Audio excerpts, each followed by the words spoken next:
বন্ধুরা, মিষ্টি কুমড়ো, পুঁই শাক আর মুসুর ডালের আজকে আমি একটা এমন রেসিপি নিয়ে এসেছি।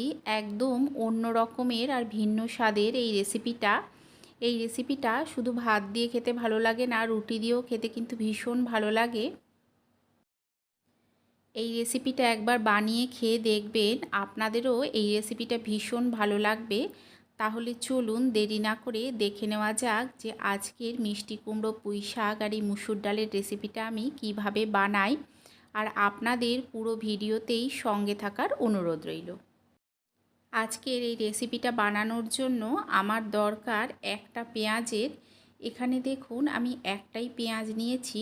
তবে যদি আপনারা বেশি পরিমাণে বানান সেক্ষেত্রে পেঁয়াজের পরিমাণটা আপনারা বাড়িয়ে নিতে পারেন। এখন সমস্ত পেঁয়াজগুলোকে ঠিক এইভাবে কুচি করে কেটে নিতে হবে। আমি এখানে ছুরি দিয়ে কাটছি। আপনারা যদি মনে করেন যে বটি দিয়ে কাটতে সুবিধে হবে তাহলে আপনারা পেঁয়াজটা বটি দিয়েও কেটে নিতে পারেন। সমস্ত পেঁয়াজগুলোকে ঠিক একই রকমভাবে এইভাবে সরু সরু লম্বা টুকরো করে কেটে নিতে হবে। সমস্ত পেঁয়াজগুলোকে কেটে দেখুন আমি এখানে রেখেছি। এখন অন্যদিকে একটা বাটি নিয়েছি, এর মধ্যে দিয়ে দিচ্ছি মুসুর ডালটা। মুসুর ডালটাকে 2-3 বার ভালো করে জল পাল্টে ধুয়ে নিতে হবে। দেখুন আমি এটাকে ধুয়ে নিচ্ছি।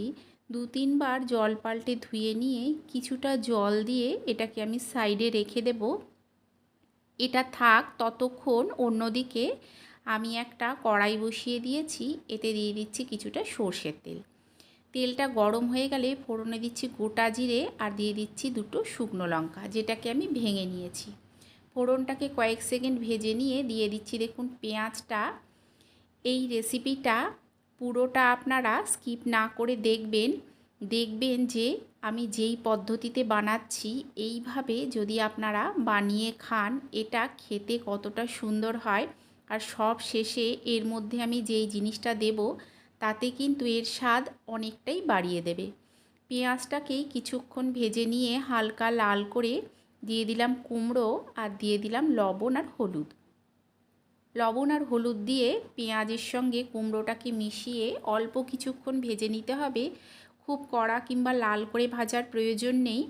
অল্প কিছুক্ষণ ভেজে নিয়ে এতে দিয়ে দিচ্ছি ধুয়ে রাখা সমস্ত মুসুর ডালটা। সমস্ত মুসুর ডালটাকে এর মধ্যে এই সময় দিয়ে নিতে হবে। দিয়ে কুমড়ো পেঁয়াজের সঙ্গে খুব ভালো করে মিশিয়ে কিছুক্ষণ এটাকে হতে দিতে হবে। তবে মুসুর ডালটা দিয়ে দেওয়ার পর গ্যাসের ফ্লেমটাকে হাইতে করে কিন্তু কড়া করে অনেকক্ষণ সময় ধরে তৈরি করার প্রয়োজন হয় না। এটাকে 2 থেকে 3 মিনিট আমি লো টু মিডিয়াম ফ্লেমে হতে দেব। দেখুন 2 থেকে 3 মিনিটের মতো আমি এটাকে হতে দিয়েছিলাম। এই সময় এতে দিয়ে দেব আমি জল।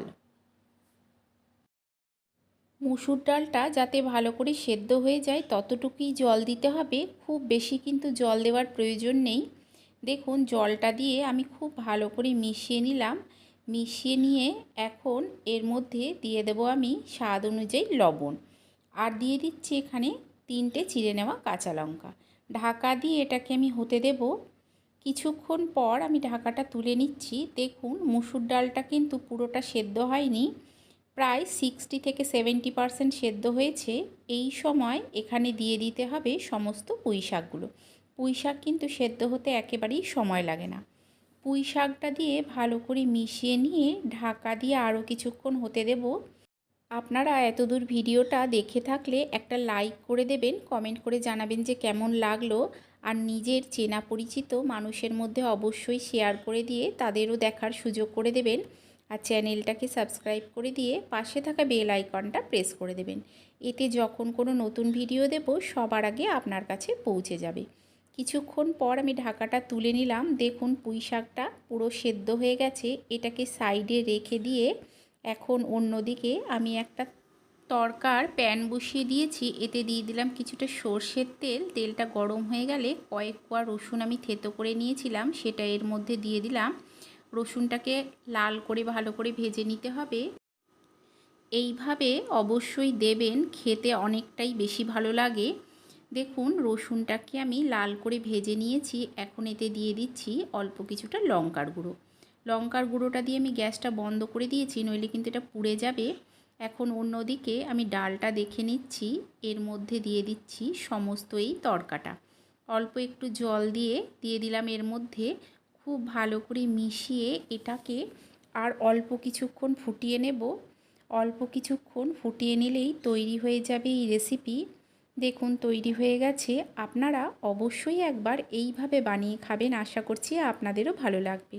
তাহলে চলুন আপনাদের সঙ্গে দেখা হচ্ছে আরও একটা নতুন ভিডিও নিয়ে।